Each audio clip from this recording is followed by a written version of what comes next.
Како што знаете, ПАП тестот се уште е еден од начините фактички за превенција на цервикалниот карцином.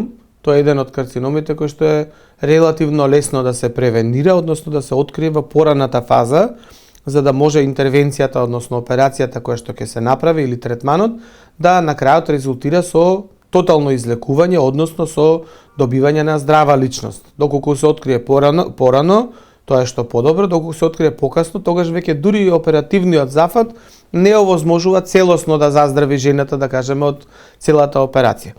Тоа постои како метода од многу одамна и идеално би требало да се започне веднаш по отпочнување со сексуалните односи, значи во тек на првата година да се земе првиот ПАП бриз, а понатака да се прави контрола превентивно еднаш годишна.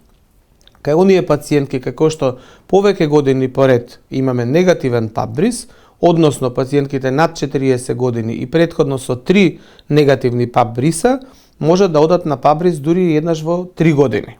Значи периодот за развивање на карциномот, односно на промените на грлото на матката, бараат определено време, не можат преку ног да се развијат и бараат уште една работа, бараат причинител, а тоа е ХПВ вирусот.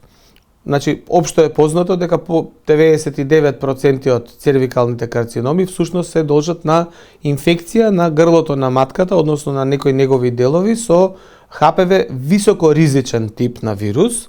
И за тоа доколку, например, пациентката оди превентивно на ПАП бриз и има промени на грлото на матката, во денешно време се зема и ХПВ типизација, каде се гледа дали тој вирус што е присутен е високоризичен или нискоризичен. И во зависно од тоа, се на некој начин, да кажеме, ќе се скрои третманот кој што треба пациентката да го добие во наредниот период. Доколку овие брисеви или постои ХПВ инфекција, а не постојат промени на ПАП брисот, тогаш советувањето оди во насока дека само треба да се прави контрола.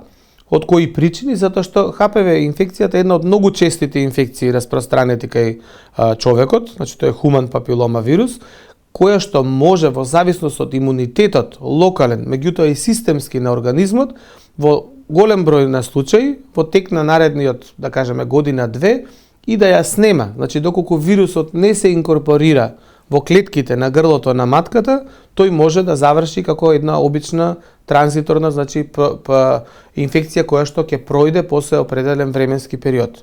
Меѓутоа, сепак, она што е основното во вашето прашање, е дека ПАП брисот би требало во оној главен сексуален репродуктивен период да се прави еднаш во годината.